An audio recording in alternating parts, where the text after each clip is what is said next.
Hello, welcome in, welcome in. This the Rich Get Richard. Thank you for watching. Thank you for tuning in. We're about to get this party started. We're streaming over all social media platforms, and it's a good day today.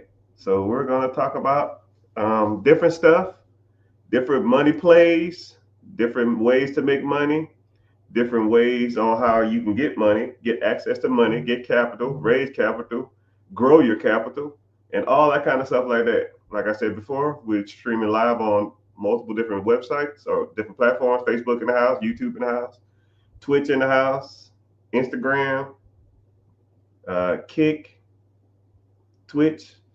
But they be acting up sometimes, so it is what it is. What's up? I see you. Hey, Mr. Richard, I see you.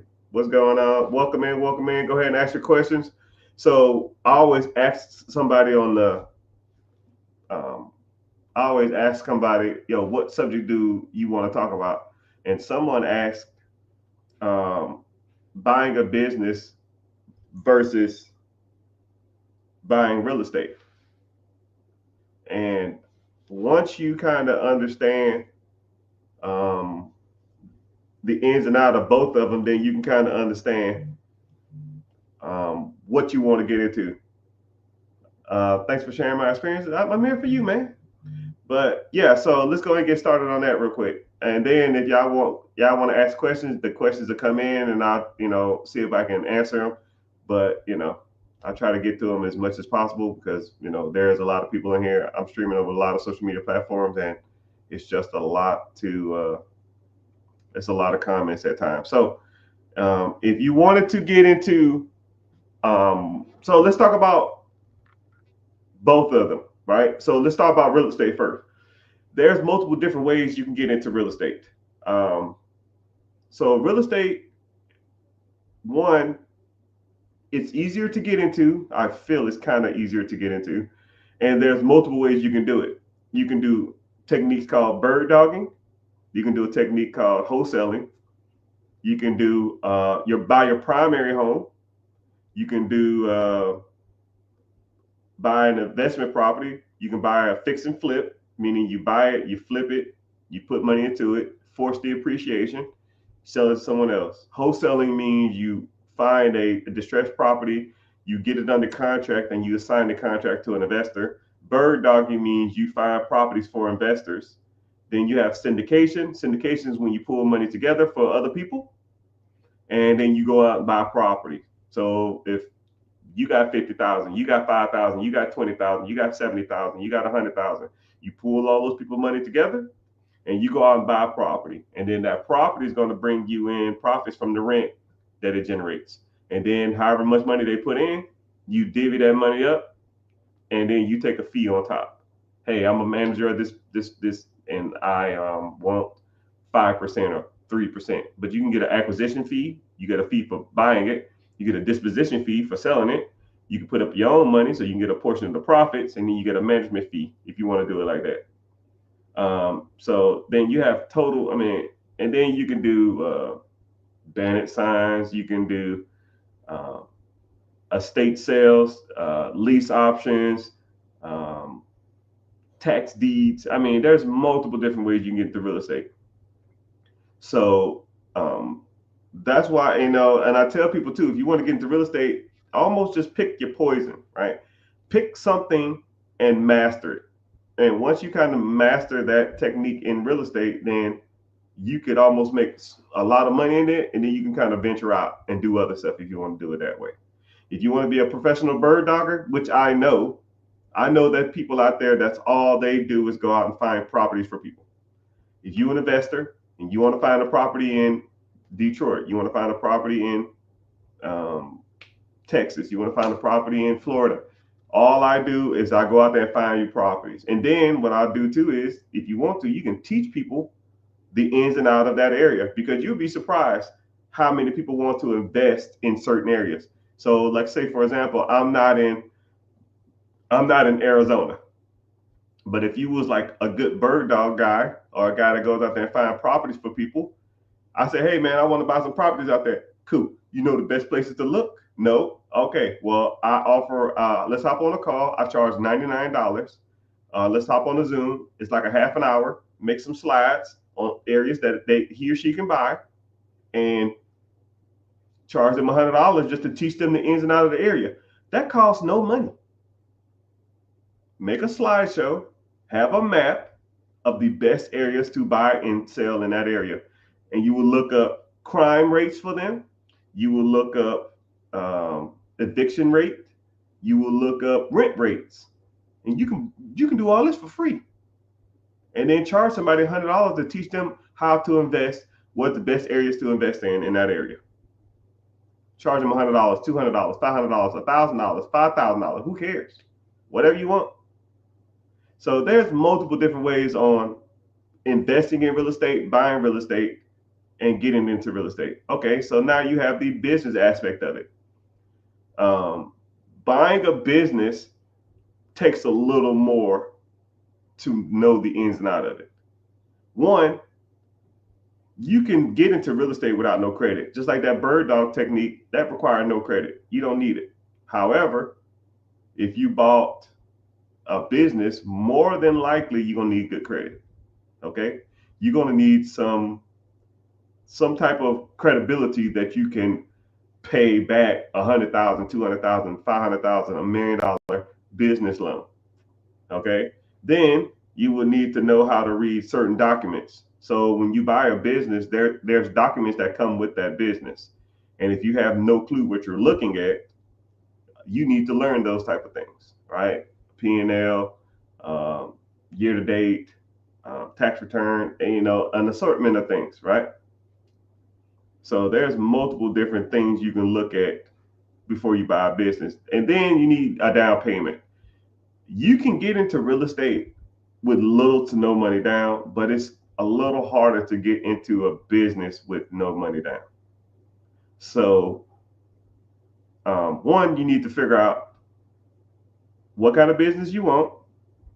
When you get into real estate, a house is just a house, 4 walls and a roof for the most part, and then location. With business, you got to say, okay, do I want a Dunkin' Donuts? Do I want a tire shop? Do I want a roofing company? Do I want a plumbing company? There's multiple different things that you have to want to factor in before you even start. Because there's some industries that I'll never touch, and there's some industries that are more easier to run than others, So, but once you get through all that stuff, the profit margins on businesses way exceed real estate. Like, I'll give you 2 examples. Let's say there's a house for $1 million. I'll say 500,000. Let's say there's a house for 500,000, and let's say there's a business for 500,000. You buy that house for 500,000, and you rent it out. Let's say that rent in that area for a $500,000 house is $3,000. Your property taxes, interest, and insurance, and all kind of stuff like that is probably $2,500. I'll say $2,300 just to make, I'll say $2,500 just to make this a little easier. $2,500 in payments. You make $3,000 a month in rent. That's $500 profit a month. Which $500 a month times 12 months, that's $6,000 a year. Yay, $6,000. Okay. Now I bought the same $500,000 business, and I'm looking for selling discretionary earnings or net to the owner of, we'll say, 200 grand. Right? You got that $500,000 business. You're gonna have to put 10% down. That's 50 grand. You buy it. It produces $200,000 to you. You pay yourself back the down payment. So 200 minus 50, you pay your down payment back. So now you're still making 150,000. Your payment on a business of $450,000 left is about $50,000 a year.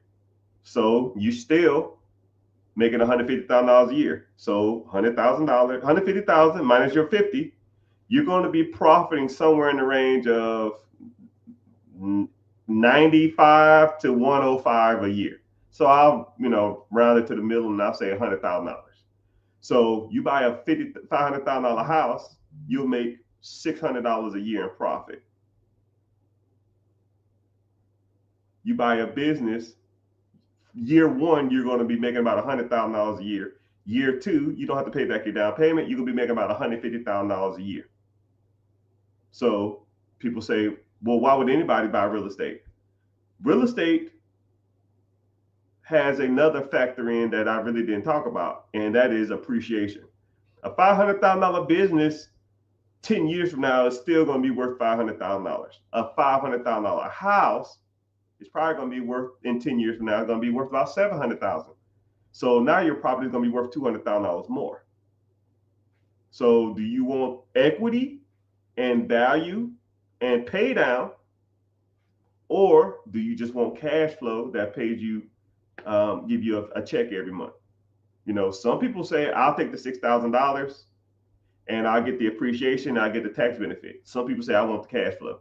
Give me the $100,000 to $150,000 every year and I can quit my damn job, right? One property, you're not going to quit your job. One business, you don't have to work. So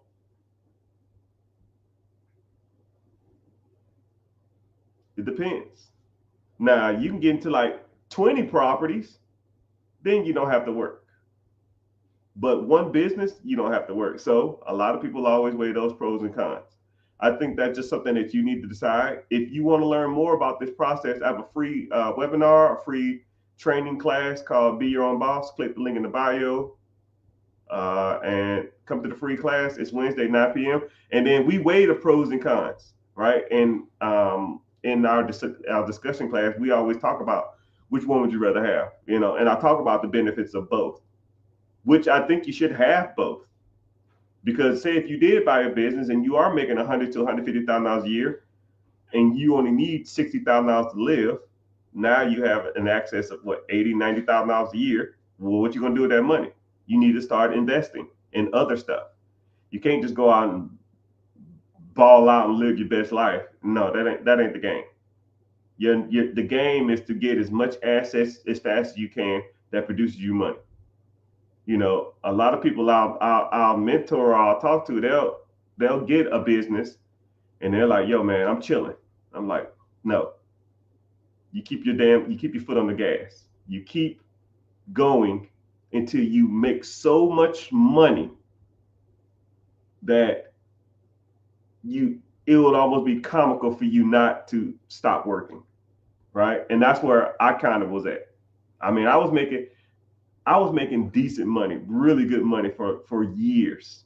And then one day I just sat back and I said, okay, I don't need to work no more. All right. And that's how you need to be. You can't just be like, I got one business. Let me try to live off this and coast off this. No, let's get 4 or 5 businesses. And then when you're bringing in, $100K a month, you take the $100K. Now you just go out and buy single family duplex, triplexes, quadplexes, apartment complex, apartments, trailer parks, mobile home parks, all that kind of stuff. You start buying that stuff, and then that money's going to start making you money.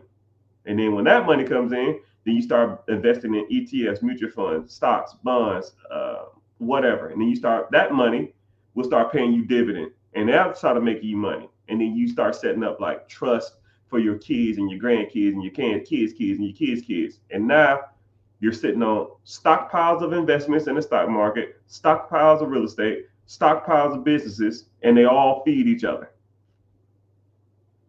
All 4 of them, which I call that pretty much the 4 horsemen. That's the process that I pretty much teach.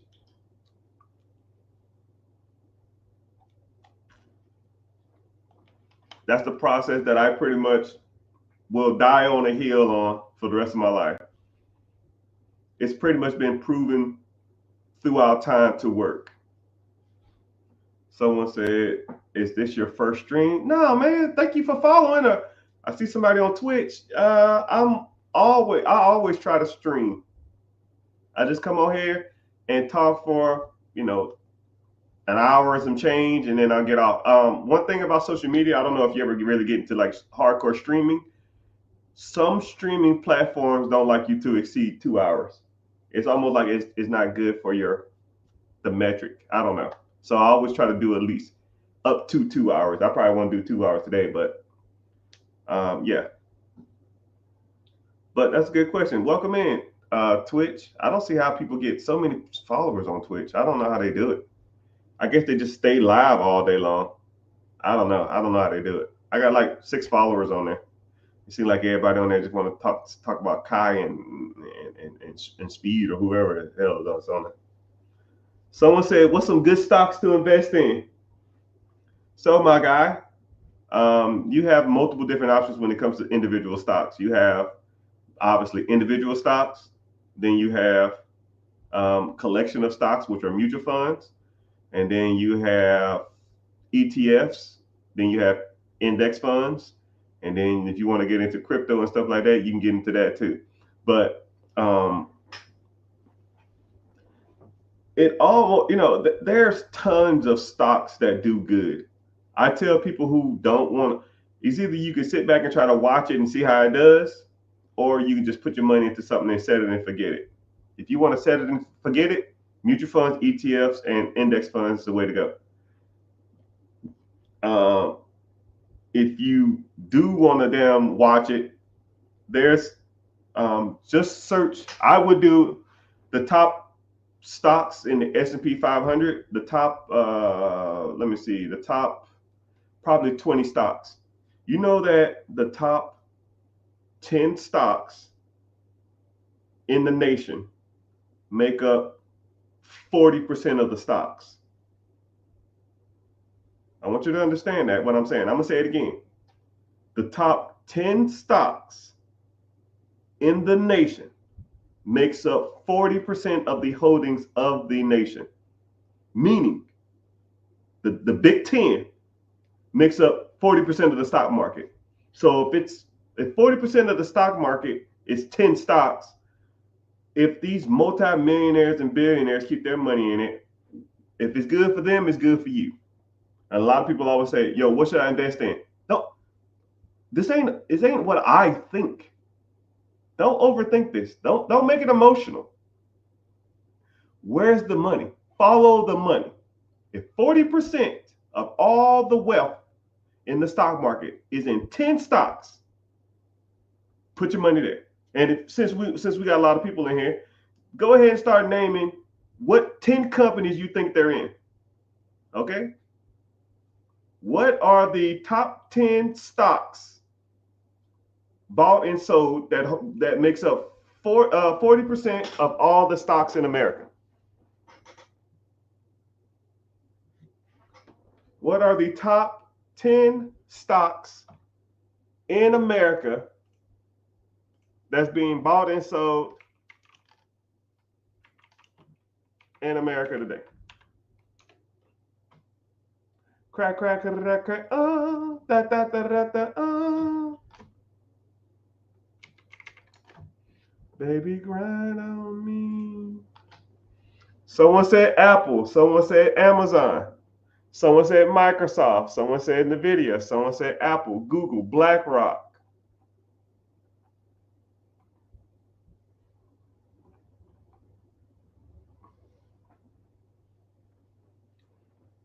Let's see what we got. Someone said Amazon, Apple, Google, NVIDIA, Microsoft, Meta, Berkshire Hathaway. You on the right track, brother. You are on the right track. You probably Googled it, but you are on the right track. But the top, for those who just coming in, I see people popping in. So I see you on YouTube, Google, Apple, Facebook, and Amazon.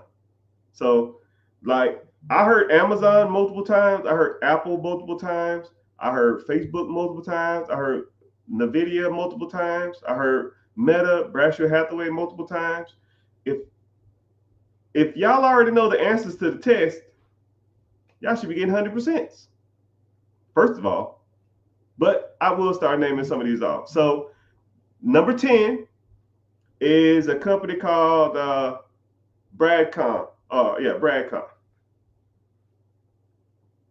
Bradcom is, off the top of my head, I think it's a pharmaceutical company, but I'll look it up.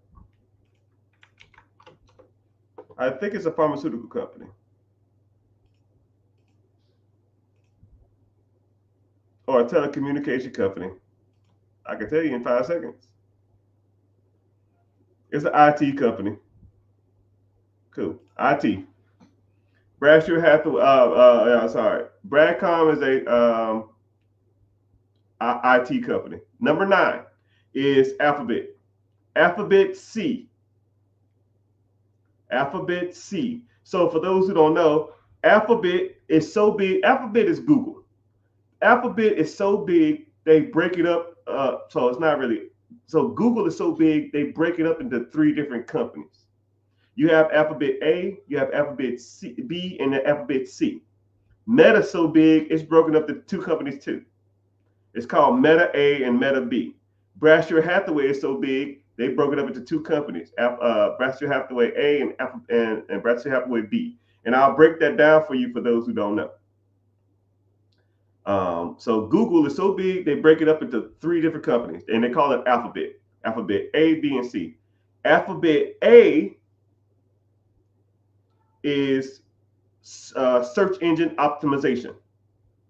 So that means that when you go and search up restaurant near me, or Chinese place near me, or clothing store near me, when that company is at the top of the list, because when you go Google something or search something, the first 5 companies are the only ones you're going to even pay attention to. Like if I Google Chinese restaurant near me, it's pretty much the first 3 to 5 that I see. Okay? And the same thing can be said with anything else that you Google. So to be on the top 3 or the top 5, people pay to be there. People pay a lot of money to be there. So for you to rank on Google, you generally have to pay the price. That is considered income for Google. That whole model, Google search optimization, is its own company. Okay? So when you search something on Google, it's its own company. That's how much money that shit makes. And it makes a lot. So that is Alphabet A. Alphabet B, it's research and development. It doesn't even take a profit. It doesn't even make money. They take money from A and C to fund B. Alphabet C is ad spend. So YouTube, it's its own thing. So when people run ads on YouTube or people watch YouTube and they pay, all these big YouTubers all this money, that it's its own company. That is Alphabet or Google C. So when we're talking about the top 10 companies in the world, Alphabet or Google is on there twice. It ranks 6th, 1, 8, 2, 3, 4, 5. It's ranked 6th and 9th. Because if Google was one company, it would blow all that shit out of the water. That lets you know how big Google is. So when people tell me, yo man, what should you invest in? If a company is so big that it's 6th and 9th on the biggest companies on the world, and they had to break it up because it was so big and making so much money, then you might want to look at it, right? And Google ain't going nowhere. YouTube and Baby Shark ain't going nowhere. Googling something, it's almost an adjective. It is an adjective. it's damn near a verb. Google it. Google me.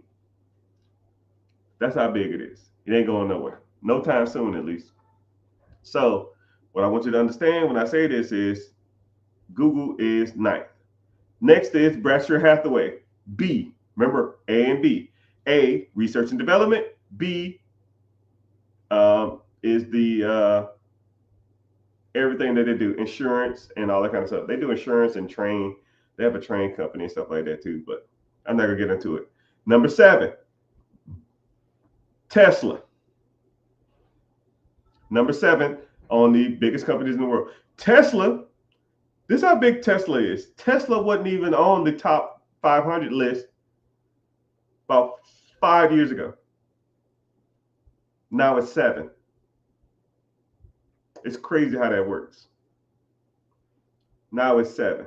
All right. Next one is number 6, Google or Alphabet A. Right. We already talked about that. I kind of broke that down. Facebook or Meta is 5. Facebook, Meta, A, which is ads. They run ads on Facebook and they sell your information to whoever they want to sell it to. That's how they make their money. And then Meta B is research and development, trying to figure out how to, get more money out of people. Number 4 is Amazon, which we all know that. Number 3 is Microsoft, Windows, Excel, Microsoft Word, all of that. And number 2 on the list of the top 10 companies in America that makes up 40% of all the stock market is a company that no one really talks about, and y'all really need to get on the ball. Yeah, I've been hitting the gym. Yeah, I lost a lot of weight. I'm down like 30, 40 pounds or something. I'm down a lot. Thanks for noticing though. It's a company called NVIDIA. Now, I try not to push people to certain stocks. I try not to tell people what to do with their money, right? In detail, right? I kind of give you the information and you go ahead and do whatever you want. But NVIDIA is the hottest thing since sliced bread. Now, I'm not going to tell you to go out and invest your money in the stock market, because don't come to me and say, Mr. Rich told me to buy this and I lost my money. But I put it like this. NVIDIA makes microchips and processors for majority of all the computers in the world. When you move your mouse around and your computer comes on, look at the load screen. It's something on there that says NVIDIA. They make processors for video games. They make processors for computers. They run the world Fortnite, Minecraft, Roblox, Grand Theft Auto. Now think about this. The processors that they use in these open world games, it's run through NVIDIA. Someone said 70% of all employees of NVIDIA who started out with them originally are multimillionaires. This stuff is not going anywhere. You've never even heard of this company. And it's number 2 on the list of biggest companies in America. Number 2, never even heard of it. It's everywhere. It's in your cell phone. It's in your computer, right? Like Apple sells the phones. Dell sells the computers. The computer chips that goes into all of that stuff is ran by this company. It's NVIDIA.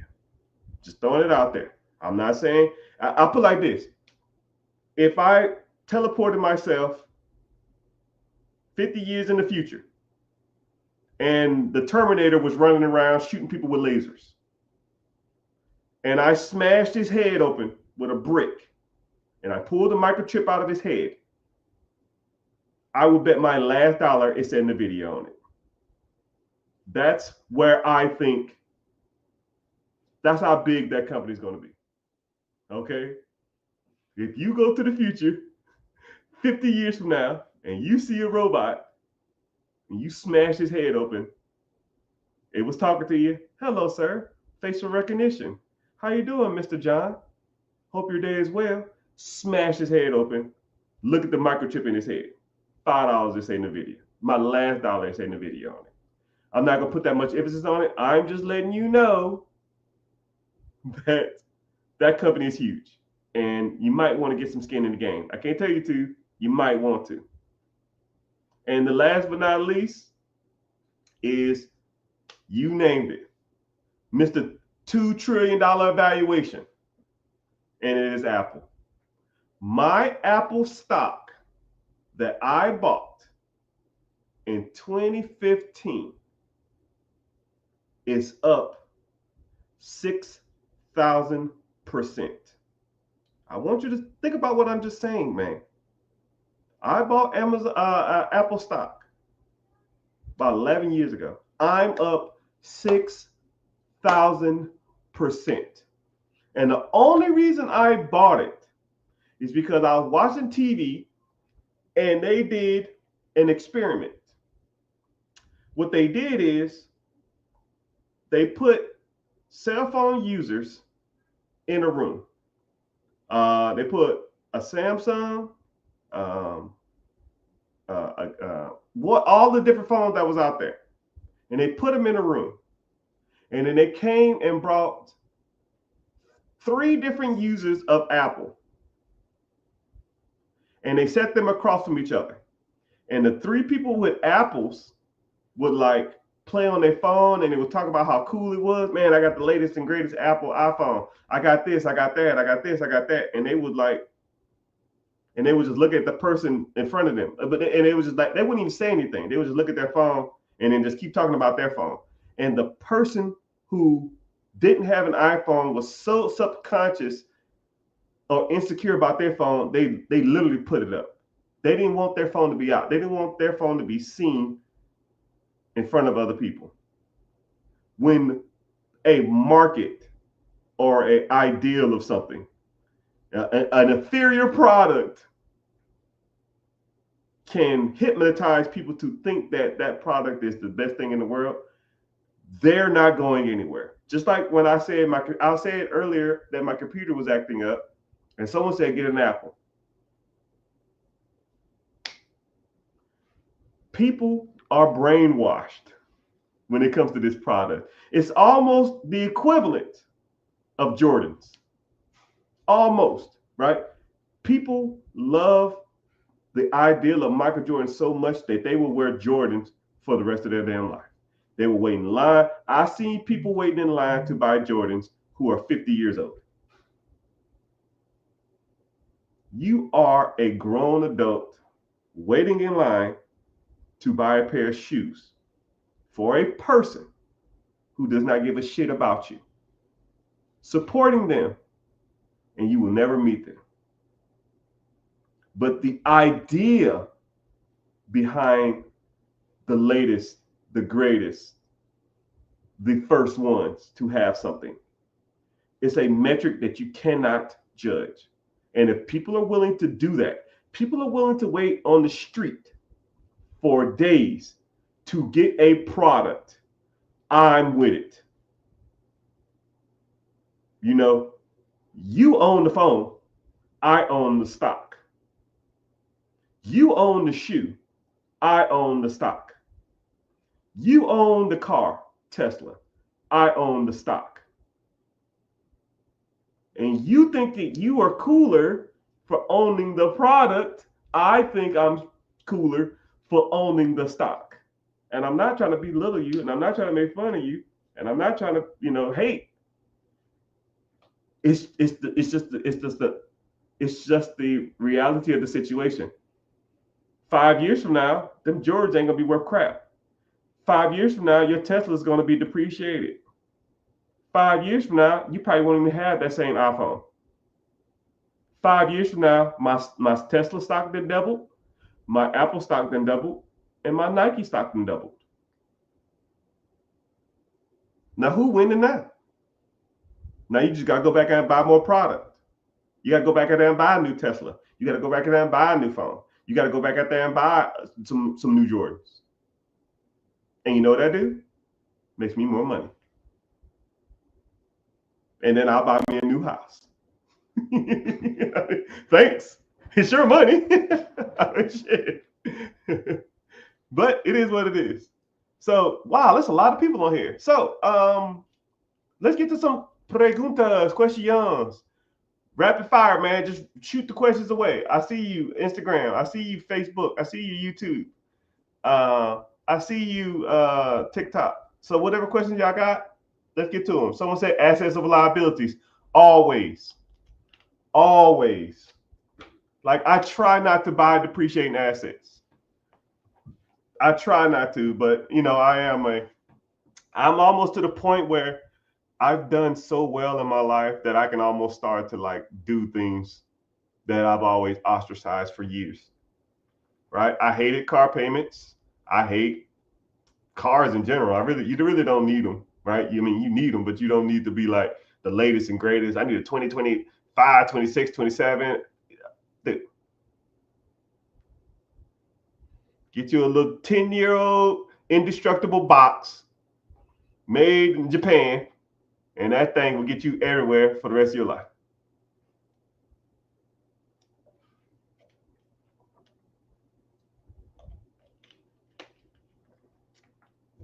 I think the average Honda lasts 200,000 miles. 200,000? But I guess you can't be the king of the block in a Honda, right? I can't be cool in a Honda. If that's your objective, is to be cool, then yeah, I'd rather be rich. I'd rather be rich and uncool than the coolest person at my job. I'd rather be rich and unemployed than cool and employed. I mean, shit. Stop it when I'm lying. I'd rather be rich at home than cool at my job. Maybe I'm tripping. Back in the day, I used to ask people that all the time.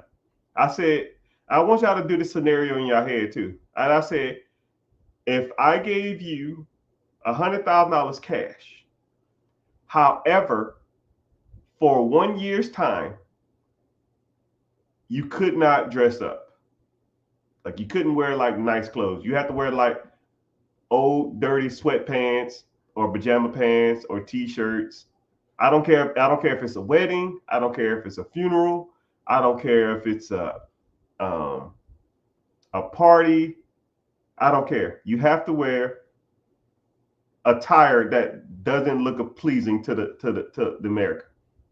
Or I will give you the $100,000, but you only can spend it on clothes, fashion, Louis, Gucci, Fendi, Prada, Nike, whatever. What would you do? I want you to really think about that, because it makes you think of what's really valuable to you. Do you want to look like you have it, or do you just want to have it? And over that year's time, a lot of people say, oh, that's easy, I can do that, that ain't hard, I can do that. But could you really? Could you wear busted up dirty jeans for a year? I mean, as long as your body's clean. Could you not wear a newer shirt? Could you not go shopping for a year for clothes? Could you not wear the latest and greatest in shoes? It's once you understand that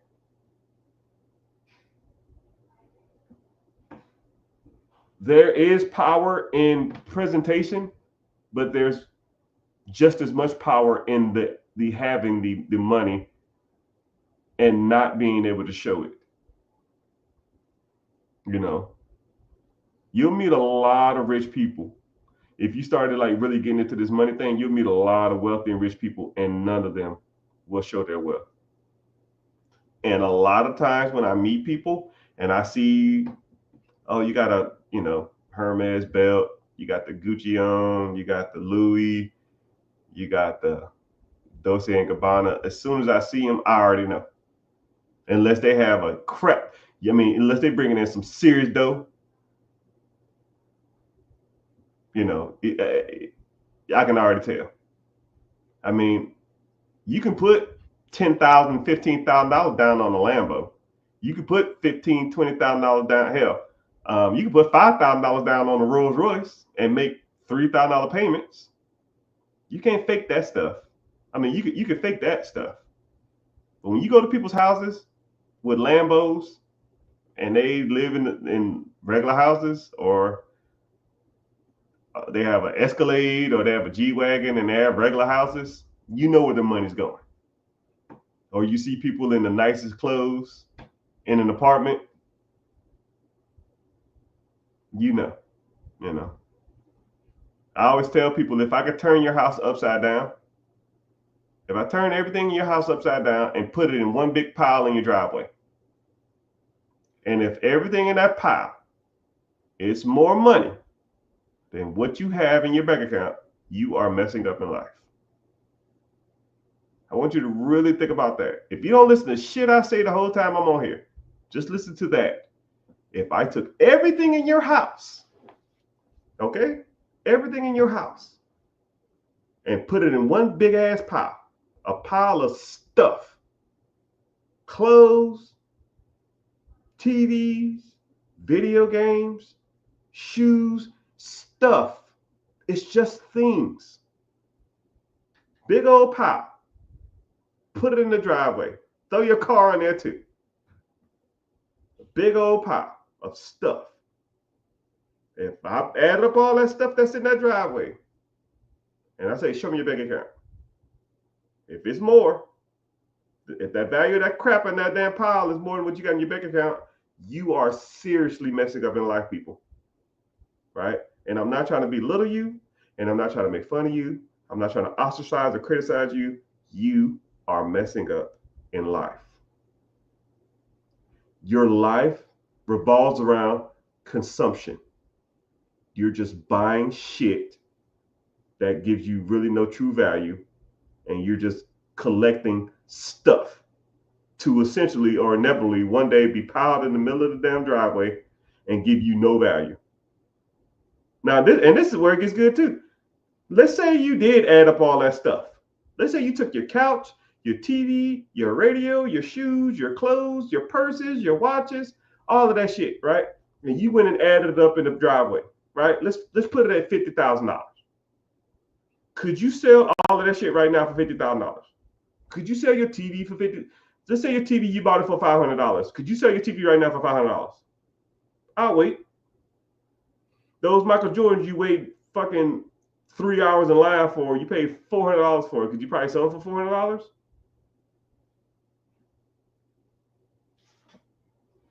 That Gucci belt, that Louis Vuitton shirt, that Prada bag, you paid $2,000 for it. Could you sell it right now for $2,000? You don't have to answer. We all know the answer. That couch from Ashley's Furniture that you spent $4,000 on, could you go sell it right now for $4,000? I'm listening. There's only a handful of things that you can buy that's a consumer product and it'd be worth what you paid for it. It's a handful. Your computer monitor. Fuck, the cell phone you're probably watching this on. You probably paid $1,000 for it. You couldn't get $600 from a crackhead right now for that shit.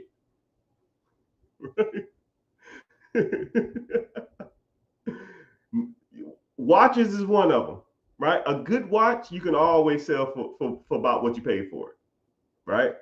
But that's probably it. And some collectibles, right? Like say if you into like baseball cards or comic books, maybe some of that stuff you might break even.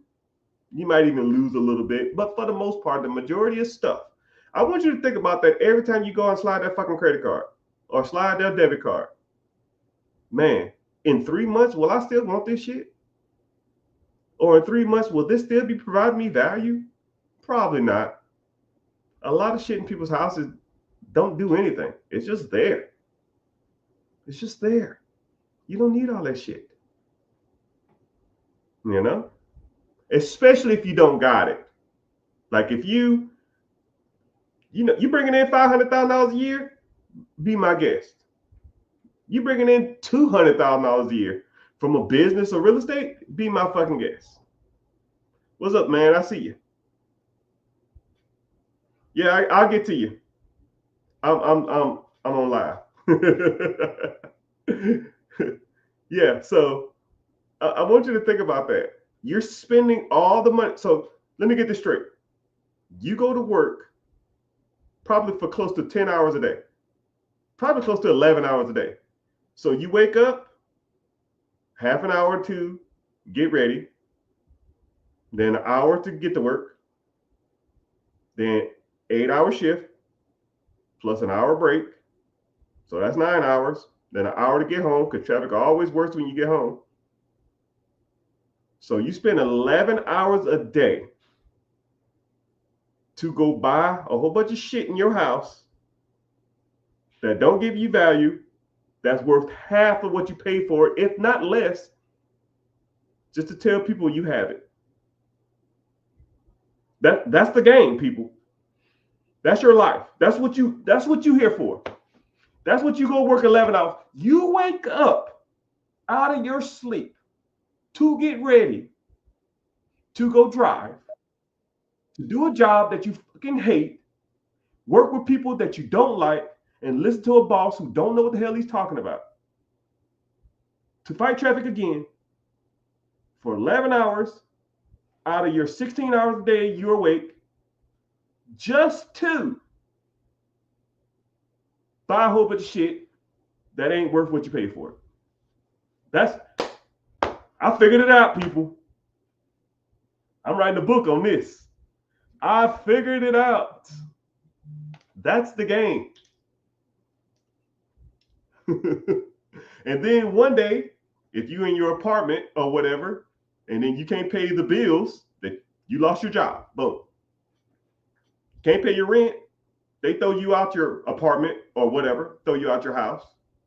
And they're going to take all that shit in the pile that I was just talking about. That TV, that ain't worth what you paid for it. That couch, what you ain't paid for it. What ain't what you worth it. It ain't worth what you paid for it. Them clothes, that ain't worth it. Them shoes, that depreciated. Those hats, that whatever that you bought is going to be sitting in a pile on the curb. And you couldn't sell, let's say you have $30,000 worth of shit. You couldn't sell that shit for $5,000 cash.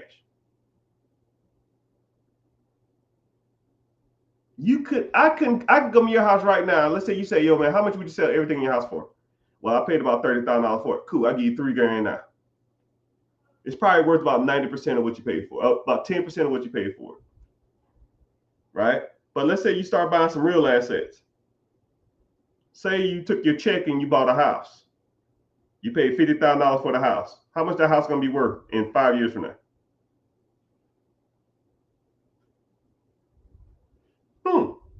You bought a business. You bought a business for $100,000. Let's say in 5 years it's doing the same numbers it's still doing. How much that business worth now?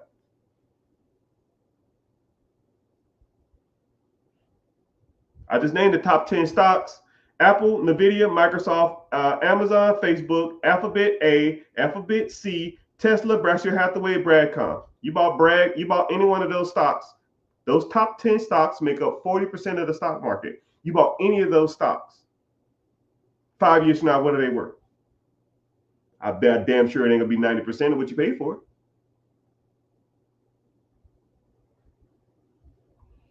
You got the game wrong, people. Y'all are hustling backwards. You don't work 11 hours of your fucking life a day to buy a whole bunch of shit that ain't worth shit. You go work 11 hours a day to buy shit that makes you money so you don't have to fucking work that job. Time is the game, not your TV, not Monday Night Football, not my Amazon packages, not my couch, not my bed, not this watch, not this hat, not this chair, not this table behind me. This ain't the fucking game. The game is to buy shit that makes you money with the money you went out to work for. You go out, you spend money, that you earned from a job and buy shit that makes you money while you're sleeping. And today, you might make $5, $3. Tomorrow, $6. Day after that, $7. But you keep it up.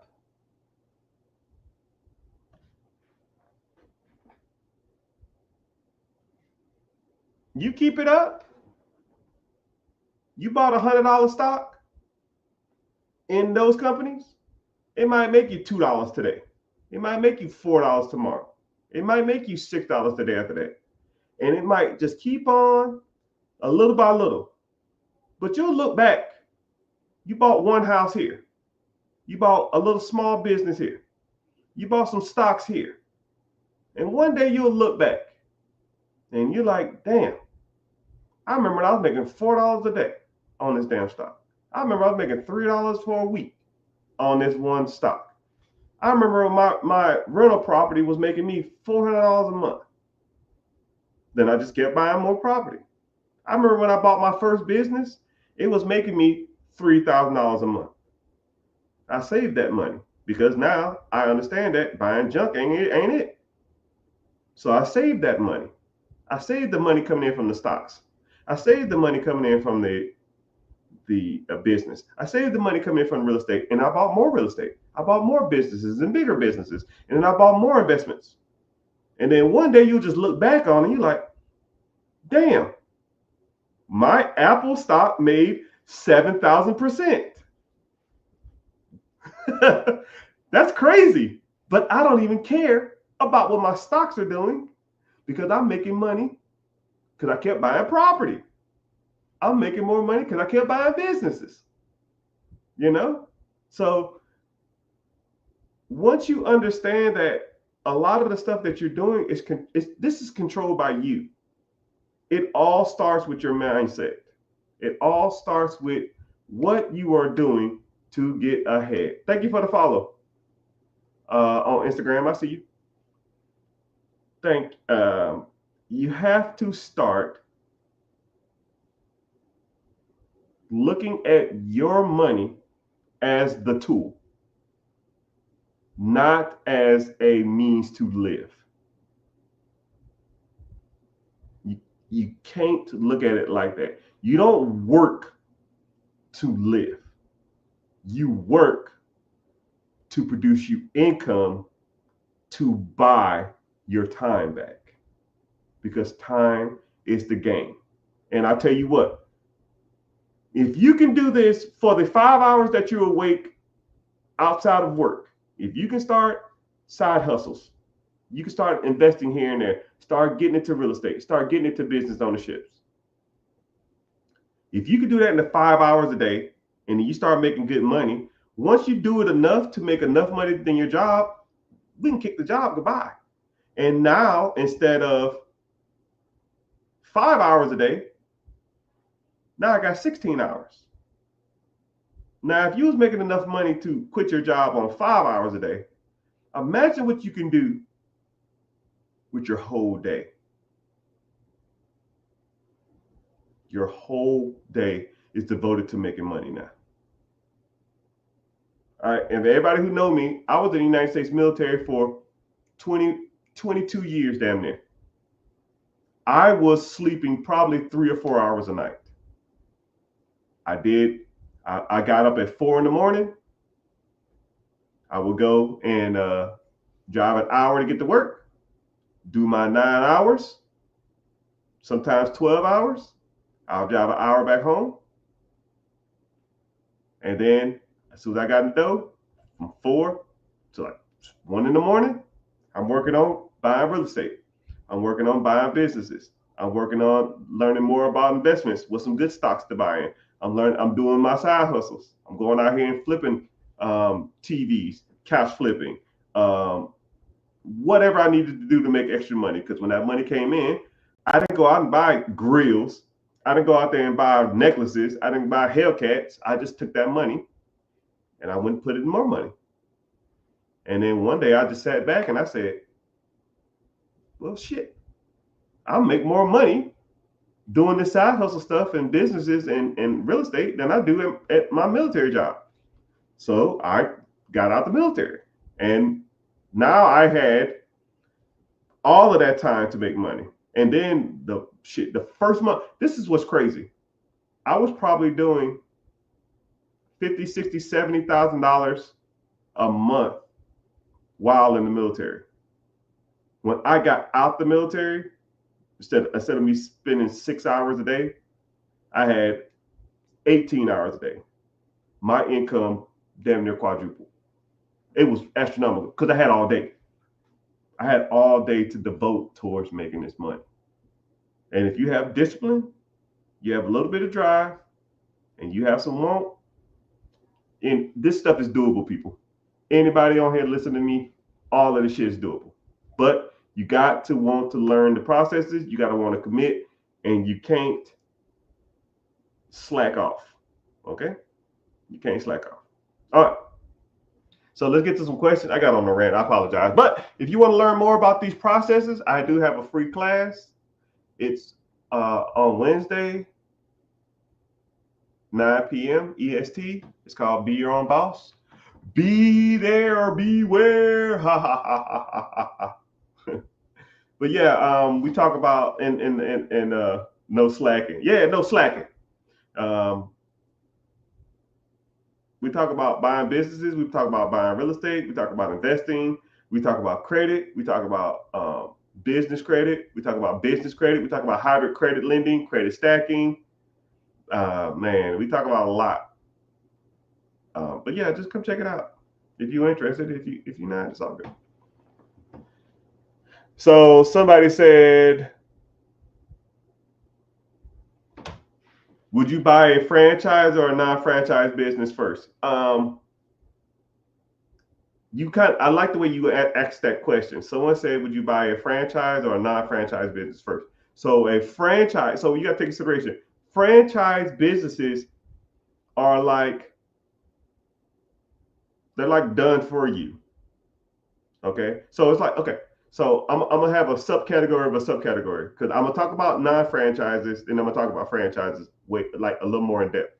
So a non-franchise tag, for anybody who don't know what a franchise is, a franchise means that you are buying into a system that's already in place.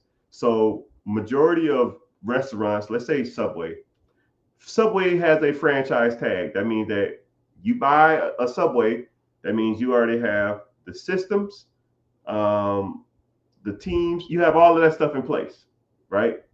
The attorneys, they do ads for you. They run $5 foot-long commercials and all that kind of stuff like that. But you pay them a royalty, right? Royalties can range anywhere from 4% up to 10%. Some businesses. So everything you bring in, let's say if your Subway brings in $1 million, you owe them $100,000. So if it's 10%. So some people don't like franchises because they don't want to pay a royalty fee. But, the royalty fee is for, like I said, ads. It comes with support. It comes with everything that you need. And then you get the community too. So let's say every Monday, Subway franchisees meet and they have a Zoom class and then they talk about what it's like running the Subway and all the different ins and outs that everybody's facing. Some people need that support. And if you feel like you need that support, it's good for you. And then they will have parties and stuff like that every quarter and stuff like that. So they'll have a get together. Oh, there's a get together every quarter in Phoenix, and then we're gonna go to Las Vegas. Then we're gonna go to Orlando. Then we're gonna go to New York, and then you can meet a whole bunch of different franchise owners. You can meet the CEO. You can meet the vice president. You can meet all these different people that you see on these Zooms, and you can network with other franchises and all that kind of stuff like that. So some people like that support. Some people need that support. And it really just depends on what you want to do. Some people don't want to pay the $100,000 or 10% or 5% or 4%, whatever it is, royalty fee.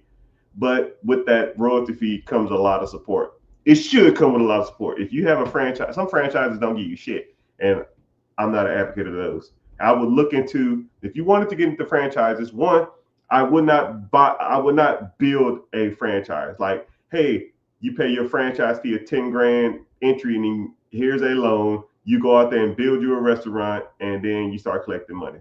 Fuck that. No, I'm not trying to do a build out. That shit takes like a year and a half. You can spend $300,000 to $500,000 on that.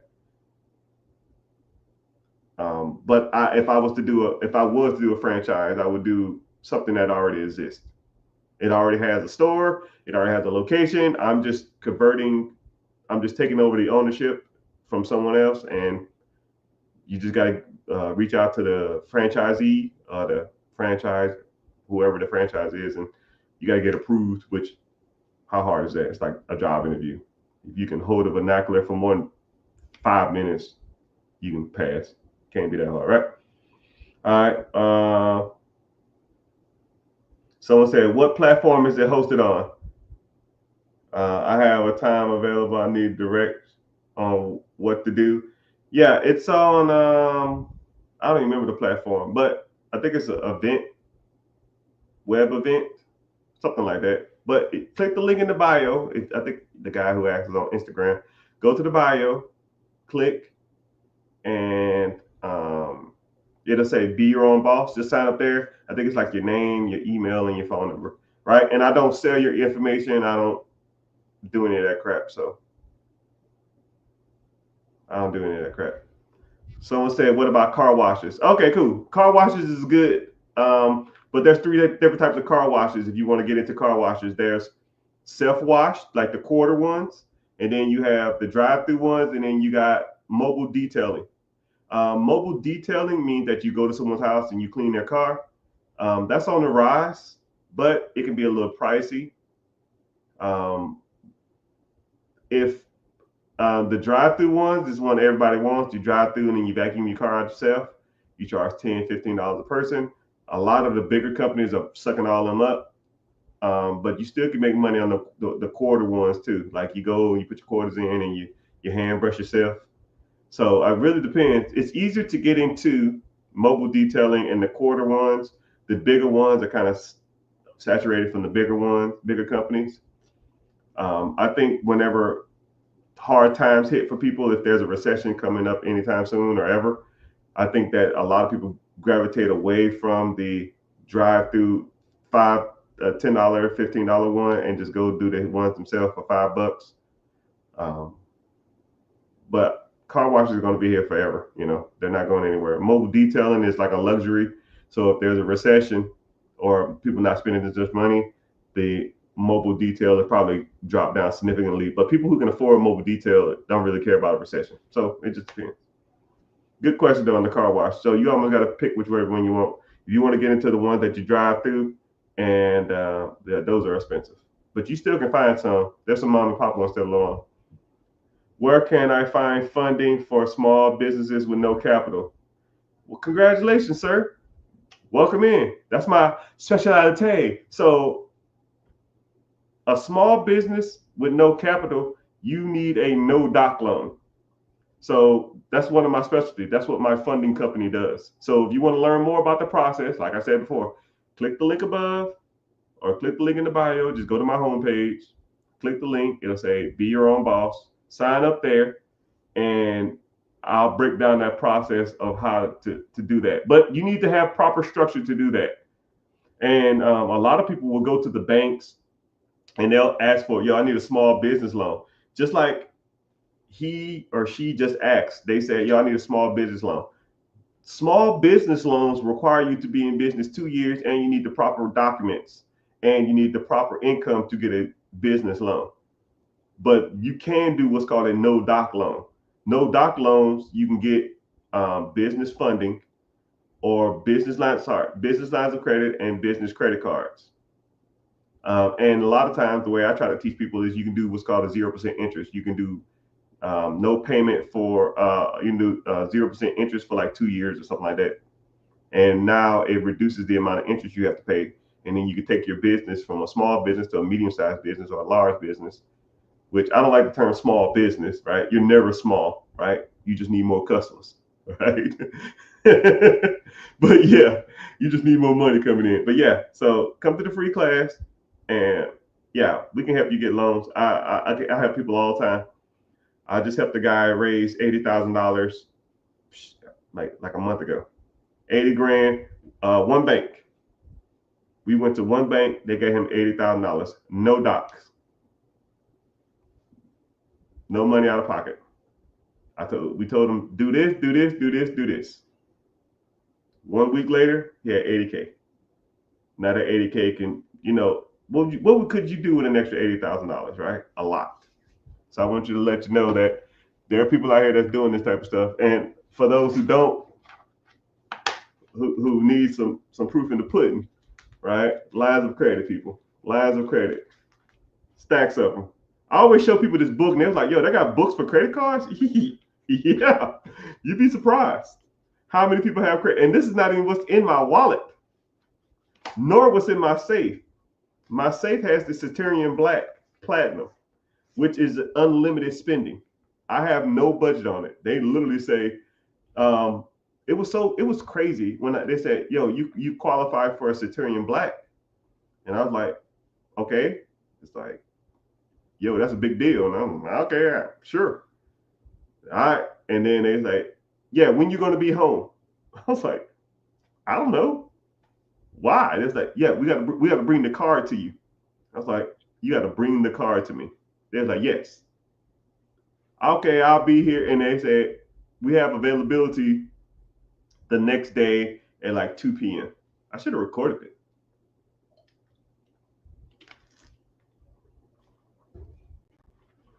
It was so crazy. It said, we will bring you your card at 2 p.m. tomorrow. And I said, okay, that's fine. I got an email. They said, confirm that you're going to be home at 2 p.m. Sure. So I confirmed I was going to be here. Somebody showed up at my door. It was like 2:01. It was a guy. He was in a regular car. It's almost like he had somebody like paid him to do it. I don't know how that shit works. So he brought me the box. I had to sign for it. And then, or he told me to put it on the ground. He had to take a picture of it, and then I signed for it, and then I went into the house. Before I opened the box, so this had to be like 2:05, 2:06. I got an email stating, "Did you receive the box yet?" And I was like, "Wow, this is nuts. Did I receive the box yet?" Yes. Cool. Log on to this website. So I logged on to American Express, and they said, we need to verify that you received the card. I need all these different numbers. And then I opened up the box and I gave them the numbers, and I said, okay, cool, congratulations. And then they gave me like this spiel. They told me if I spent $100,000, I had to give them a 24-hour notification. If I spent over $500,000, I had to give them a 3-day notification. So if I wanted to buy a helicopter or some shit, I don't fucking know, I had to give them 3 days notification to verify that I am purchasing it. And then I had to go through like this verification process. It's nuts. You never heard of it? Yeah, that's for the ballers. So I took that card and I put it in my safe. But you probably couldn't use it if you wanted it. It was crazy. I've never even seen that before. I've only used it once just to make sure it worked. And I put it in the safe. That's almost too much power. So I can see how people will say, I put a yacht or a Lamborghini or a house on a credit card, because that's how they do it. You get a shit ton of points, I guess. But it's all good. But thank y'all for being here. I appreciate y'all. Let's see if we got some more questions. Y'all got some good questions today. Someone said, what app do you use to buy stock? What is the best app to buy stocks with? The best app to buy stocks with is almost asking what's the best. I missed your question. I didn't see it. I'll go back and check though. Ask it again. It didn't come through, sir or ma'am, on Instagram. Ask again. But what is the best stock? What is the best app? That's like asking somebody, what's the better app? What's better? Nintendo Switch, a PlayStation 5 or a PlayStation 6 or whatever the hell they got out now, or Xbox. I mean, it really depends on the user. I like to invest dummy friendly or non-user friendly. So when I invest, I want to like set it and forget it. So if the platform or whoever you want to go through offers um, automatic allocation or automatic investing, I'm with it, right? Dollar cost average. I want to be able to go in there and say, hey, I want to buy $50, $100, $200, $500 of Apple. I want to do it every month. I want to do it on the second, and I want to reinvest my dividend or reinvest my interest or reinvest. Set it, boom, go. Right. But there's multiple different platforms. There's tons of different platforms. You probably, there's tons of them. So the means of getting to what you want is irrelevant. Just do it. Almost like Nike, right? It's almost like, I don't care how you get to work. I don't care if you drive a Lambo or you take a bike or you walk. Just get to work. Right? A lot of people get caught up with the medium between their goals, right? The metric in which you use to get to your goal is irrelevant. Just get to your goals,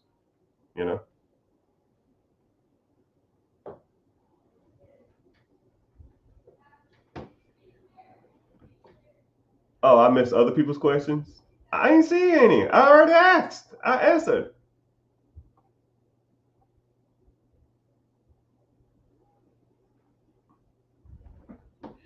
I just want to rock you all night long. Is the class on TikTok? No.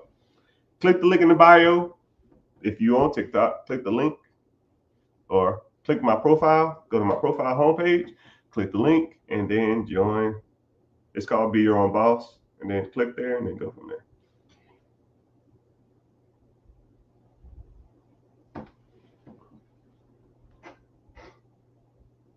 Where do you do the class? It's online. Build a business you can franchise? I guess you can. You can build a business you can franchise, but that's a great question / statement, but I'm gonna put you on some game. Yes, I'm gonna try to give you a great example of something. I don't fucking know. Let's say if I wanted to start I'm trying to think of something that's not out. Let's say if there was a hot dog pizza shop. I don't know. And I wanted to make the #1 hot dog pizza place in America. And then I wanted to sell, call it Frank Zilla's or something. I don't know. Frank Eats Us. Frank Pizzas. I don't know. Frank Pizzas. Okay. I came up with Frank Pizzas. And I want to start this business and I want to make it a franchise, right? I have to not only start a business and build it out myself, then I gotta proof the concept. I gotta do the marketing, do all the research, and it might take me 5-10 years before I even get all that crap done. So I'm 10 years down the road. I started this from scratch, and then I'm finally getting some traction. Then I probably can do all that. I probably can start selling franchises to people, and then I got to go out and pretty much create my own job doing that. I mean, it sounds like a good play, and you probably can make a lot of money doing it. But if you just bought an existing business, take the profit from that, then buy another business in 2 years from there, and then take the profits from both of those and buy a third business in 5 years, then take the profit from all three of them and buy a third business in year 6, and then buy a fifth business in year 7 and 8. Now I'm making 300,000, 200, $1,000 a month. And then by year 10, I done stacked $5 million. I'm not trying to buy no franchise. I'm not trying to build no another business. I'm done. 10 million, 15 million. How much money you need? We're done. By the time you get everything set up, we're done. Shit, the game over. I'm retired. You know? Someone said my Kevin Hart business post brought me here. Well, hey man, it's crazy how Kevin Hart, I don't know what he was thinking. I mean, so for those who don't know, I did make a post about Kevin Hart. I need to quit talking about celebrities. Well, I might need to start talking about celebrities more, because it seems like every time I talk about celebrities doing dumb stuff with their money, it seems like I get a lot of traction. I'm gonna just be a person that call out celebrities, and I guess I'll be indirectly a celebrity, you know.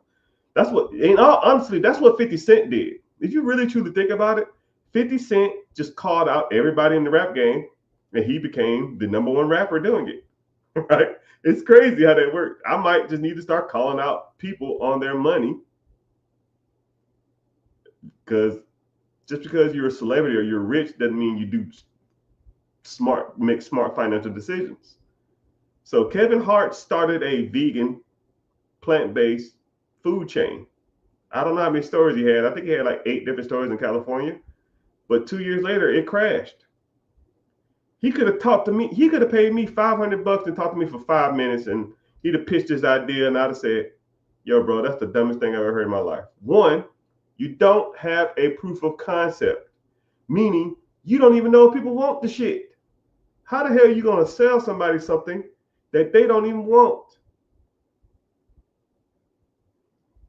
And then also, you don't have, you're selling something that's not even sound pleasing. And then you probably got to overpay for it. So let me get this straight, Mr. Hart. You're pretty much selling somebody something that they don't want, that's more expensive than something I do want, from a place I've never heard of. It's not going to work. I mean, fuck. Hey, man, I got a vegan burger. Okay, I didn't want a vegan burger. When I go eat a burger, I don't want a vegan burger, right? I don't want no plant-based soybean burger. I just want the greasiest. I know why I'm here. You know why I'm here, right? I want to eat regret. I don't want to eat healthy sometimes. I want to eat a nasty burger that's bad for me. It give me heartburn and keep me up at night. And then, like, say if I go to McDonald's to get a #1 or Taco Bell and get, 3 tacos, say it's $6, $7. I go to this plant-based vegan place crap that I've never heard of, but I'm supposed to go there because Kevin Hart says it's good. And I'm paying $16 for a soybean burger that tastes like crap, and a green smoothie that tastes weird. It has a crappy aftertaste. I pay twice as much for half the flavor. Man, hell no. Why would anybody do that? And then for you to take a concept that don't even exist and do it. Like, I can understand that there was already a vegan place that's already making hundreds of thousands, millions of dollars. That's been around for 10 years, right? You got a track record. You got systems. You got teams. You got employees. You got proof of concept. It's already working. Buy a system that already works. Don't build a system and hope that it works. You're not going to win. Hell, even the businesses that's been around for years sometimes don't even work. Dollar General damn near going out of business. Kmart damn near going out of business.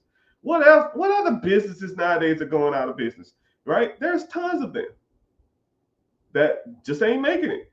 They ain't making the cut. They closing the doors. Those ain't even working. So you think you're going to come up and just wave your little magic wand and hope that just because your name's behind it, that people want to get behind it? No, bro. That shit ain't it. It ain't it. So doing that, I know for sure ain't work. You might have, if it was a franchise or something, maybe, because at least franchise got some kind of buzz behind it. A proof of concept that don't work from a name that I never heard of just because I'm supposed to buy it because you Kevin Hart? I don't give a damn about that.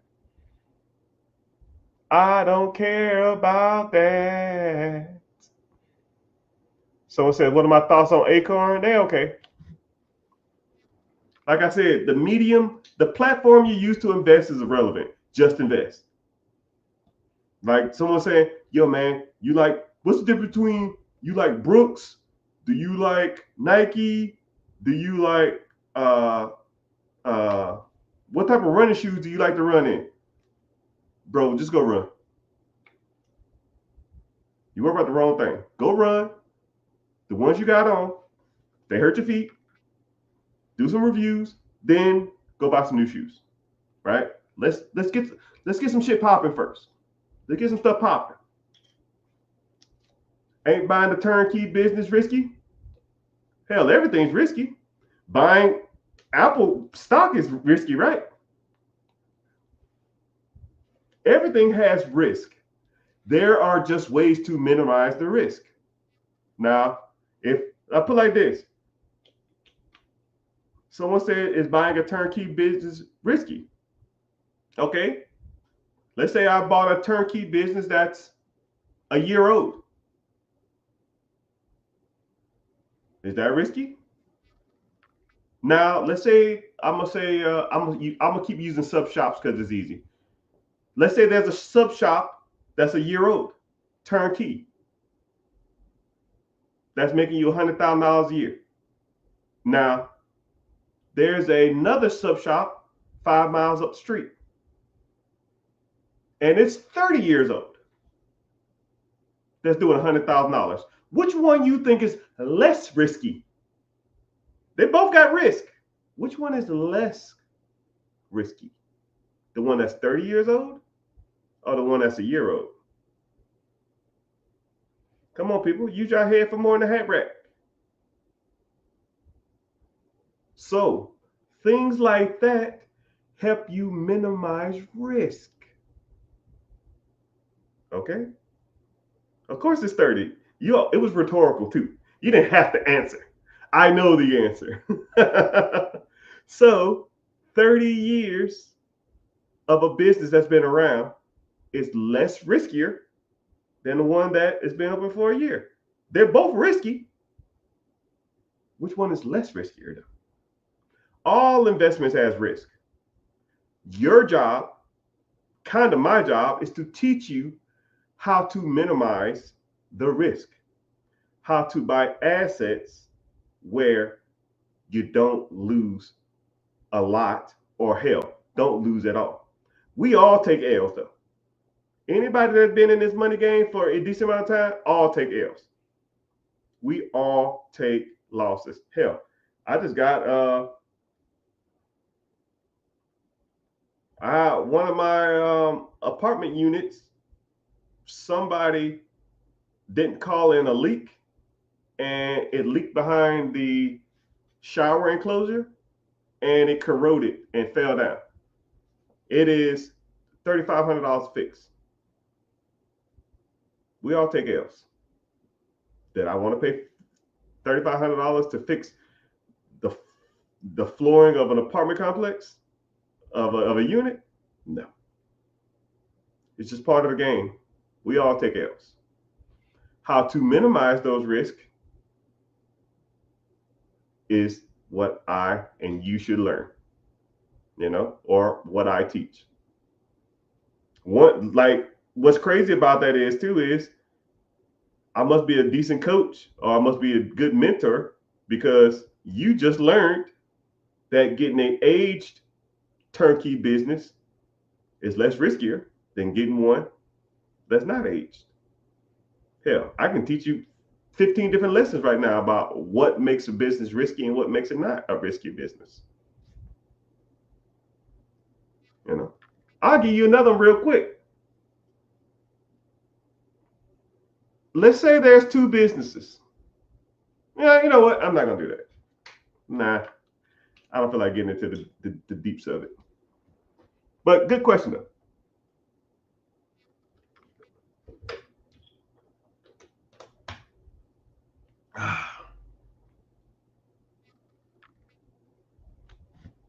Someone says, how do you prioritize investments and business opportunities? Do you have equal importance. One is comfortability. Okay. One, always look at your comfort level. Should I think that you should buy a $5 million business as your first investment ever before you own stocks, bonds, mutual funds, ETFs, or even own your own home or own investment properties? Probably not. But start whatever you feel comfortable with. If you feel comfortable doing $50 a month in an ETF or a mutual fund or stocks or bonds or 401k or IRA or TSP, roll it. And then learn to get faith in investing. If you want to go out and buy your first property as an investment property and you still renting, roll it. If that's what you want to start with, whatever you feel comfortable with. You know, I can't tell you what to feel comfortable with, but I will tell you, me personally, I look at risk, income, and the potential of whatever I'm investing in as my metric. That's what I do. So, for example, let's say if, and I also look at upside too. Let's say if I have, I have an extra $50,000 this month to invest, and I come across, because you should always be looking for opportunity. Always. I look at 10 different businesses to buy a day. I look at probably 30 or 40 different properties to buy a day, every day, right? And let's say this month, boom, I got an extra $40,000, extra $50,000. Let me see what houses are available. And let's say the houses this month, the ones that are available, not the best. They're not in a good neighborhood. They don't have good rent rates. They don't have tenants already in them. They have a lot of work that needs to be done. And I'm just like, nah, I'm done. I'm good on real estate this month. And then I'll look at a business for sale and I say, oh, wow, this has, the owner's retiring. He or she wants to sell it. They'll do an owner financing deal. They'll take $50,000 down and it produces me $118,000 a year for, while owning this business. And I'll say, well, how much money does it produce? How many hours I got to work? Oh, I said, I work from home. I work 3 hours a day. I work 3 hours a week. Cool. I'll hop on that. I prioritize that because now that is more enticing. And then the next month, I do the same thing. So next month, it'll probably do, okay, cool. I got an extra $30,000 this month. I looked at houses. The houses are sucking. I look at a business opportunity. Nothing catches my eye. Okay, well, I'll just buy $30,000 worth of NVIDIA stock, or I'll buy $30,000 worth of Apple. I'll buy $30,000 worth of Facebook, or Google, or Alphabet, or Tesla. And then it just sits in there and it makes me money, right? But what I don't do is not do anything. You have to do something constantly. You have to do something. I don't sit back and say, well, I'll wait. I'll get more opportunity down the road. No. You make your decision today. You figure it out now. Let's do it now. If no one told you today, I love you. Oh. Don't be cornballish. Damn, man, y'all bumping, man. Where y'all come from? Jeez, let me get y'all some shout outs. Crap. Twitter is bumping. YouTube is bumping. Twitch, where y'all come from? Y'all go ahead and let me know where y'all coming in from. Where y'all checking in from? Instagram bumping? Where y'all coming in from? Like, where y'all, like, what state y'all? Y'all don't got to say the city. Y'all can just say the state, though, if y'all want to. I appreciate y'all being in here. Get my damn views up.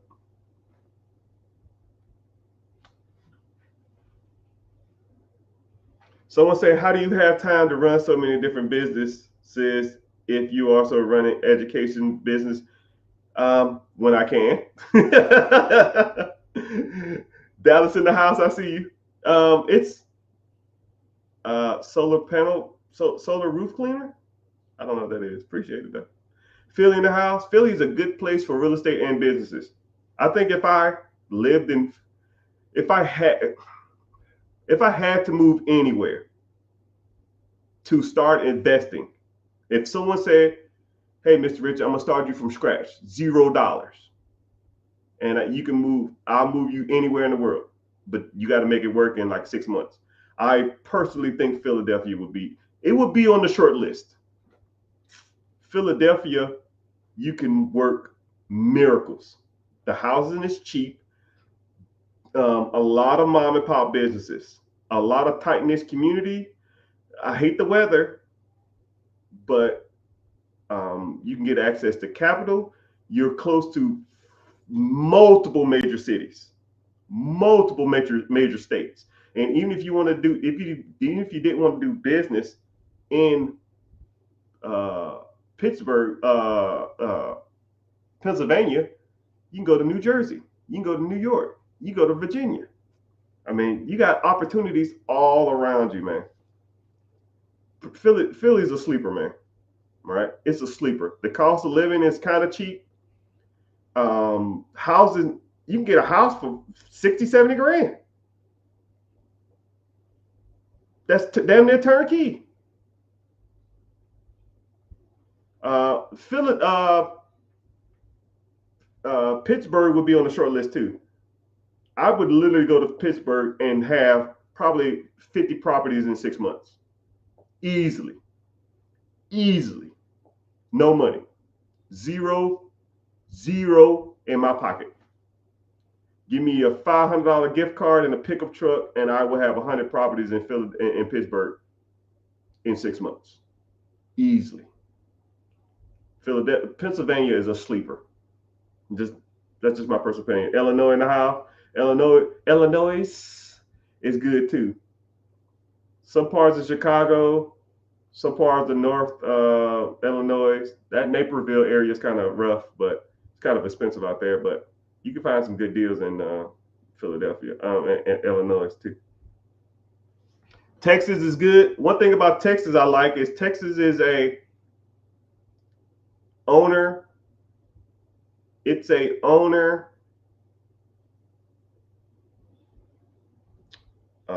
finance first friendly state, meaning that in Texas, if you have a homestead in Texas and you live in Texas, you can owner finance negotiate with properties on market. It's one of the only states you can do that with. So if you're looking on the MLS and you see a property, you can write a contract to the owner through a real estate agent for owner financing in Texas. Meaning you can make thousands of offers in Texas for owner financing.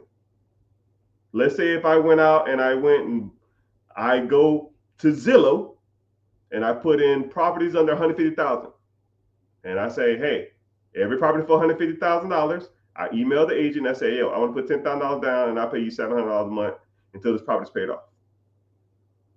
Let's say if you send out that email 500 times, someone will write you back. That's how I would start my real estate journey in Texas. Business game out there is bumping too. And you can get real estate out there cheap. Cheap. Right? Especially the house you live in. You can get a damn near a mansion in Texas for fucking $600,000. $700,000 in Florida ain't gonna get you a damn trailer home, man. But hey, what do I know?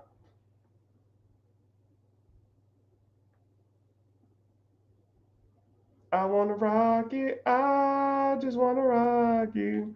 Do I think cash will go away? No. Probably not. And if it do, it won't be in my lifetime or your lifetime. I sat back and thought about this for a while. Yeah, I don't think cash will ever go away. And if it do, it'll phase out over years. Only reason they have cash is to it would have to be something that's worldwide accepted. So that's one thing about it. One thing about the system, that there's no way I can give you money without, there's no universal metric of conversion of a good or a service or a product from a person to another that's nationwide accepted, but cash, right? Like, so if I say right now, hey, I got $100 for the first person to give me their cash app, you know what someone to say? I don't have cash app. What about someone, first person to give me their Zales? I give you $100. Someone say, I ain't got Zales. You see where I'm going with this? There's no universal payment method that's accepted. So if there's no universal payment method, until they have one, then cash ain't going nowhere, because cash is the universal metric of payment, right? I've been places where they don't even take cards and they only take cash. I mean, some things are more accepted than card than anything else. You know what I mean? If someone went up to you and tried to rob you, they're not gonna say, "Give me your debit card." They're gonna say, "Give me your cash."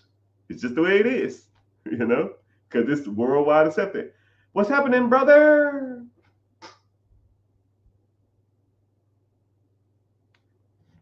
I came to the realization that I want to adopt this man. uh, you can adopt me. I'm expensive though. I like to eat out. I'm bougie. But most businesses for sale are failing. You have to rebuild them anyways. Most businesses are failing. Man, you don't get out of here with that crap.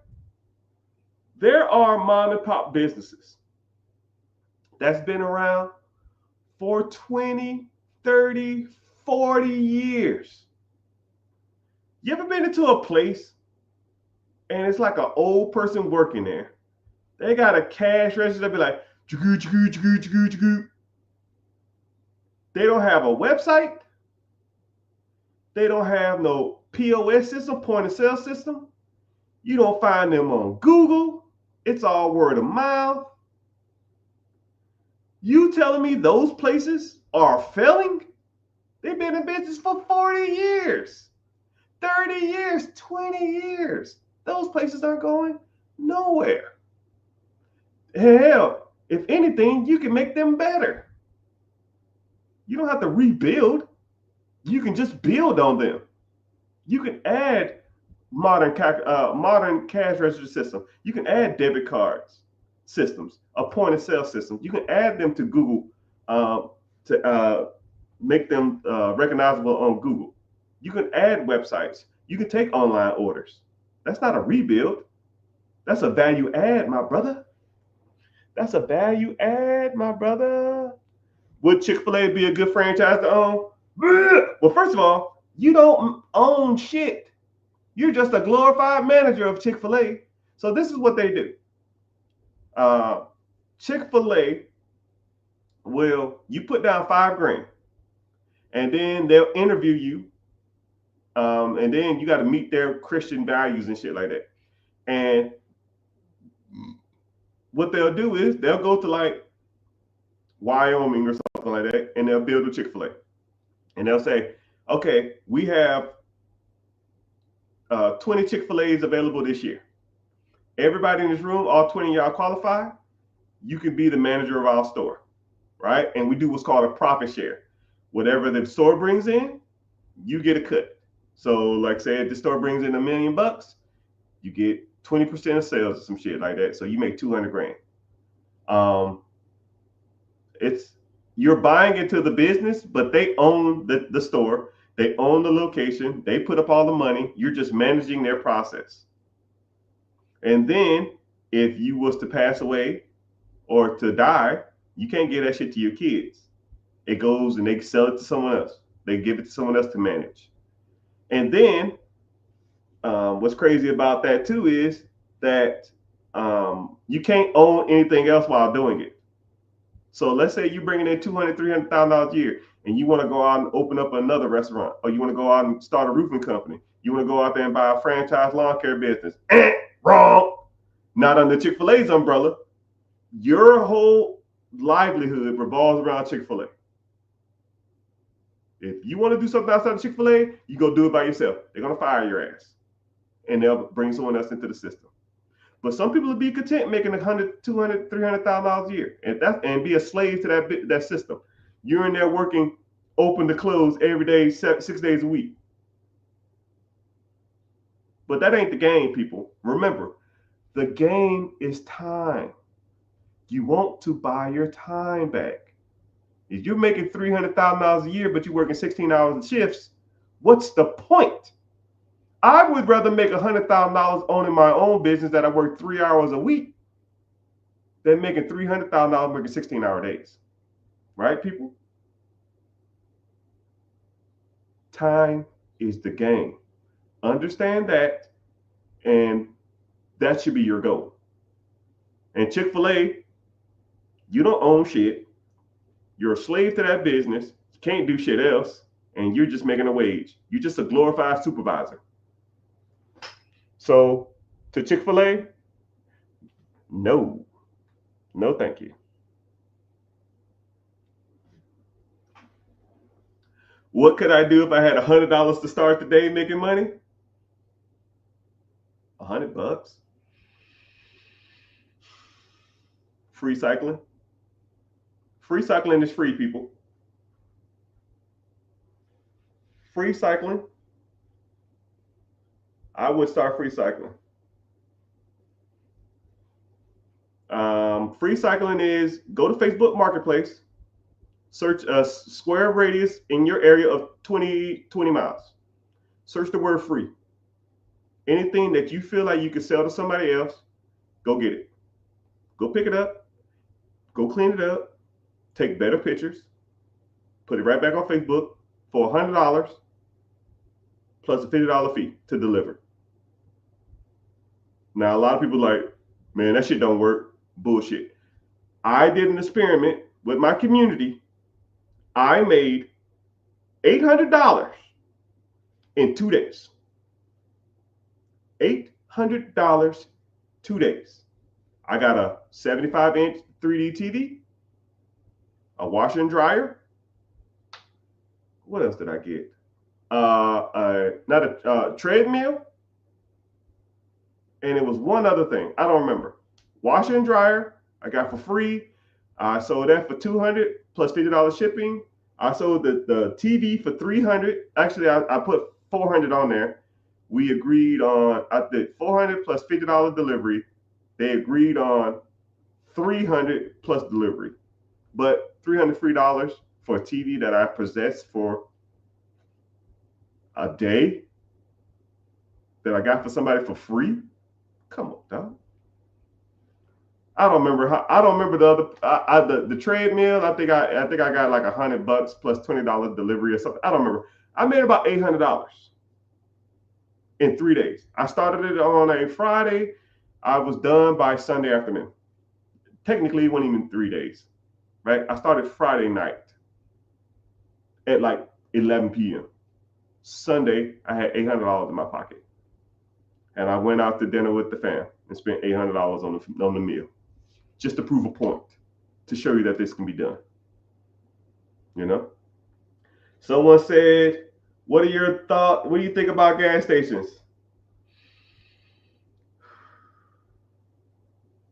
All right. Somebody in the chat, I see you. Yeah, gas stations. If you really pay attention to gas stations, the majority of gas stations that make money are by the highways. If you look at a gas station that's not near a highway, if it's 2 miles from within a highway, they generally don't do good, because the majority of people pay at the pumps now. So you go get your gas at the pumps and then you leave. All right. The markup on gas is like 5 cents. So let's think about it. Say your car fills up 30 gallons or 20 gallons. You get a 5-cent profit for every gallon of gas you sell. That's $1 of profit. You know how many gallons of gas you have to sell to make profit? The margins are made on gas in the concessions or inside. Why you think a Slurpee is 99 cents? Because it's a 3-cent cup and 8 cents a product. They probably pay 11 cents for that. 11 cents. They sell it to you for $1. They make 90 cents off a drink. They made just as much money off a drink than you did off 20 gallons of gas. That 20 gallons of gas, if it's $3 a gallon, that's $60. Off $60, they make $1. But off a 99-cent drink, they make 90 cents.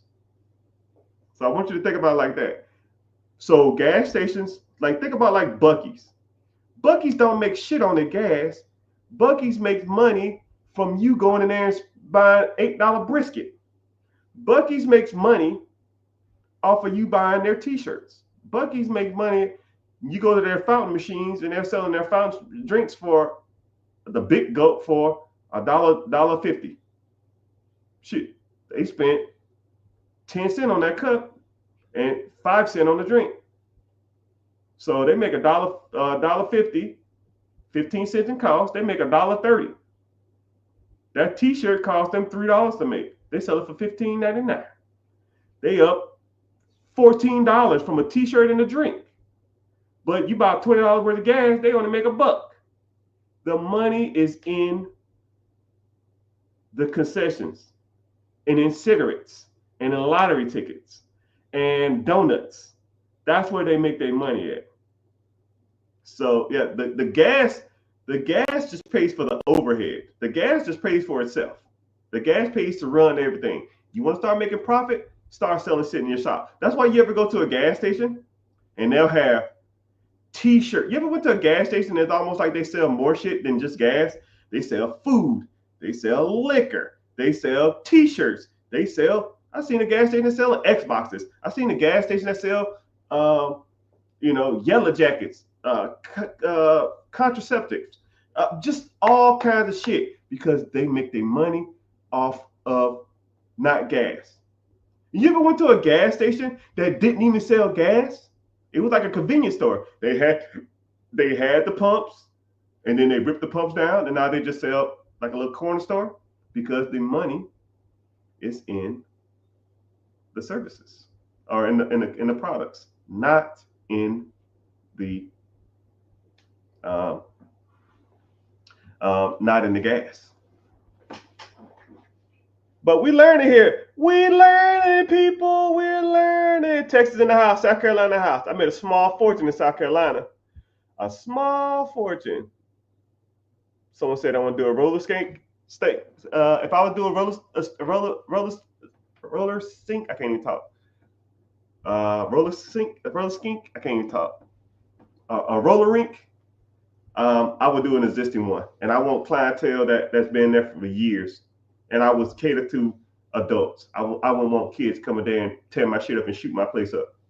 I want to, I had to have like skate jams and shit, and it'd be like 500 people on the floor. That's what I want, right? I ain't trying to cater to no kids. They don't even skate. They're just sitting around and want to fight and be cool. I'm good, right? Same thing with bowling alleys. If I was to buy a bowling alley, I wouldn't want to cater to people on dates. I want like a Mac Daddy league. I want a year-round league that has 1,000 fucking members, and they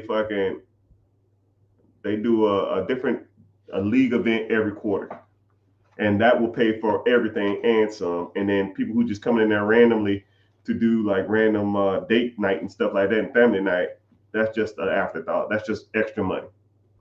That's what I would do. Or I would do something like a main event or like a Dave and Buster's that's like bowling alley on top of arcade, on top of food, and that type of shit like that. That's how I would do it if I was to do some of that type of stuff. But I'm spitting facts. But you know what else I'm spitting? I'm spitting to be out of here, right? But I'm glad a lot of people are here. Damn, we're bumping. God dang. Appreciate y'all everywhere. YouTube, Facebook, Instagram. Someone said laundromats. Could I do that? Sir, I can do that with any business.